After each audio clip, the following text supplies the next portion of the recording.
Mrs. Letitia Moratti, President, E4Impact Foundation, Ambassador Majid Abdulaziz, Special Advisor to the Secretary General on Africa, Mrs. Lakshmi Puri, Deputy Executive Director, UN Women, Mr. Ahmad Al-Wendawi, Secretary General's Envoy on Youth, ambassadors, members of the Diplomatic Corps, philanthropists, and esteemed guests.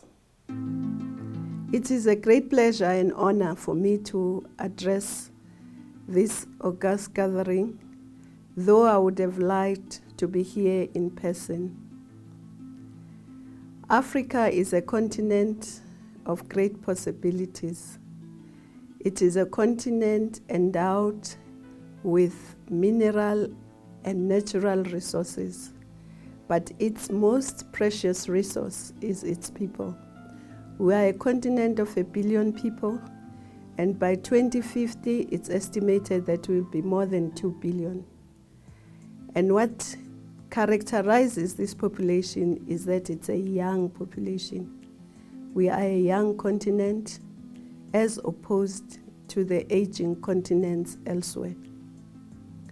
It is therefore very important that we invest in this young resource, in our people, especially in their health and in education. We need to skill them, especially in the science, technology, engineering, and maths areas, so that they can innovate and drive our transformation.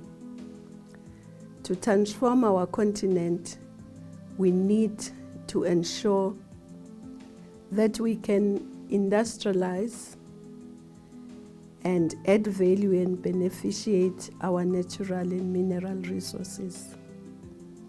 Starting with agriculture, we are going to modernize agriculture, but also improve and grow our agro-businesses. We are going to be industrializing, and of course, to industrialize and to add value to our natural and mineral resources, we need skilled young men and women. It is the youth and the women that will be driving the transformation of our continent. And of course, amongst the skills that they need is entrepreneurship, because it's an acquired skill, and we are very excited with the work that Mrs. Moratti and her foundation are doing in training young African men and women as entrepreneurs. But of course, she needs a lot more from other partners so that they can scale up and train many, many more. In addition, we need mobilization of resources so that indeed, when our young people have innovated, they can commercialize their innovations, but also those who want to be entrepreneurs can start up their businesses, and those who are small businesses can grow their businesses. So this gathering is taking place at a very opportune time when Africa is embarking on implementing the 10-year plan of Agenda 2063. And of course, Agenda 2063 is an Africa-specific sustainable development plan.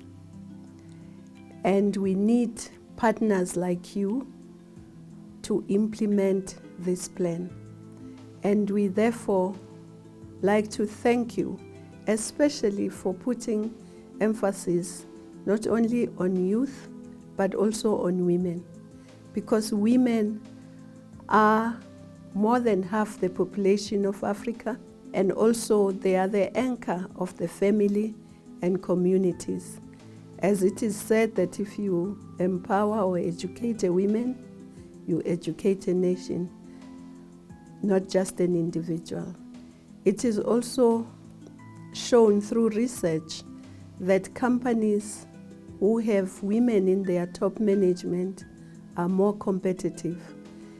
And we know that empowering women has a multiplier effect because the families become healthier, the children get more educated than the previous generation. In part because women invest 70% or more of their income in the family compared to men who invest about 30% of their income in the family. So it makes social and economic sense to empower women and youth, but also it is their right. So I look forward to the results of this meeting because we think it will go a long way in contributing to a prosperous, peaceful, and integrated Africa, driven and managed by its own citizens and playing a dynamic role in the global arena. I thank you.